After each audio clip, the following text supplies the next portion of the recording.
உங்களோட யார் யார் தாய் தகப்பன் 2 பேரோ ஒருவரோ ஹயாத்தோடு இருக்கிறாங்களோ நீங்க பாக்கியசாலி. கொஞ்சம் கை வச்சுங்க பார்ப்போம். 2 பேர் இருக்கிறாங்க அல்லது 2 பேர்ல ஒத்தரிக்கிறாங்க. மாஷா அல்லா, மாஷா அல்லா. நிறைய பேர் வச்சிருக்காங்க. யார் யார் 2 பேரும் கபூரிலேயோ ஆட கபூர்கள் அல்ல அந்தஸ்துகளை உயர்த்தி வைப்பாங்க. உயர்ந்த அந்தஸ்துகள் அல்ல அவங்களுக்கு கொடுப்பாங்க.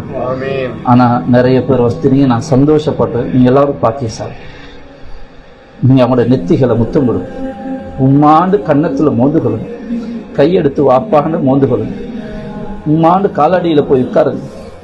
ஏவாப்பா கீழே உட்காருங்க, மேலே உட்காருங்க மகனேன்னு சொன்னா, இல்லம்மா உங்களோட இந்த காலடியில தான் எனக்கு சொருக்கம் வைக்கணும். காலை மோந்து கொள்ளுங்க, காலை ஊண்டி கொள்ளுங்க. எனக்கு ஆச்சரியமா இருக்கு. நிறைய பேருக்கு யோசிச்சிருக்கு, இந்த வயசுல உங்களோட உமா அப்பா ஹயாத்தோட இருக்காங்க. நிறைய பேர் 5 வயசுல வாப்பா இல்லை, 10 வயசுல உண்மை இல்லை.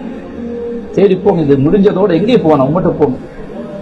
போய் நெத்திய மோந்து கன்னத்தை மோந்து உமா என்னை மன்னிச்சுங்கம்மா, நான் உங்களோட கடமையை நான் சரியா செய்யலம்மா, நான் இவ்வளோ வளர்ந்து இவ்வளோ ஓதி எங்களை நான் ஒழுங்கா பார்க்கலம்மா, என்னையும் மன்னிச்சுங்கோடு சொல்லி மன்னிப்பு கேளுங்க.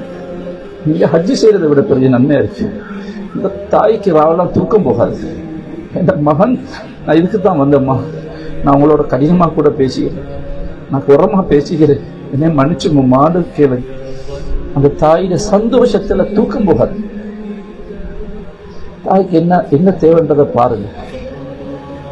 பழைய பெட்ஷீட்டை பாவிச்சுட்டு வந்து, அம்மா உங்களோட பாத்ரூம்ல நீங்க போறீங்க, வழுகுது, நீங்க பிடிச்சு கொள்றதுக்கு குடி இல்லை, பாசை கூட்டிட்டு வந்து உங்கள்கிட்ட சொல்ல வேணாம். பாசை கூட்டினா அப்போ பாசை கூட்டு வந்து, இல்லைம்மா பாத்ரூமுக்கு ஒரு புடி பிடிக்க நான் கொண்டு வந்து கூப்பிட்டு வந்து, நீங்கள் பாத்ரூமில் கவனமாக போகணும். பாத்ரூமில் உள்ள செருப்பு பழைய செருப்பு தேஞ்சிருக்கு, தூக்கி வீசுங்க.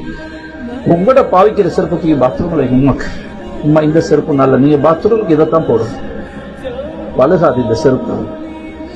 தாய் தகப்பன் யார் யார் ஹயாத்தோடு இருக்கிறாங்களோ பாருங்க, பெட்ஷீட் வாங்கிட்டு போங்க, வாய் திறந்து கேட்க விடாதீங்க, கையில் காசு கொடுக்காதீங்க. அந்த தாயோட கையை உங்களோட கைக்கு கீழே போக விடாதீங்க. உமா தலைவாணி கீழே 5000 ரூபாய் காசு வச்சு தேவைக்கு எடுத்துக்கோம்மா.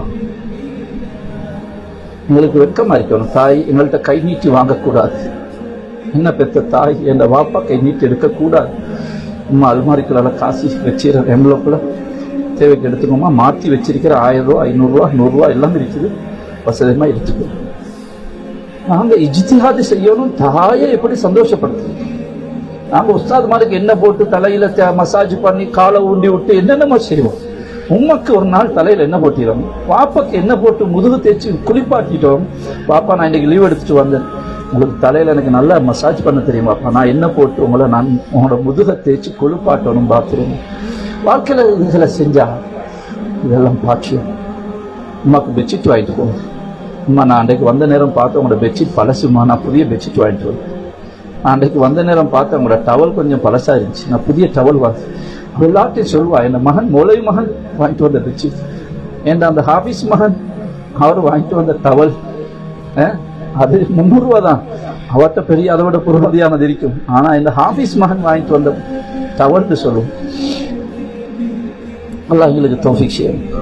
நிறைய நான் இதுகளை பற்றி பேசுவோம், பிராக்டிக்கலா உள்ளதை பேசணும். நாங்க எங்களோட அந்தஸ்தெல்லாம் செருப்போட வெளியே கலட்டி வச்சுட்டு தான் வீட்டுல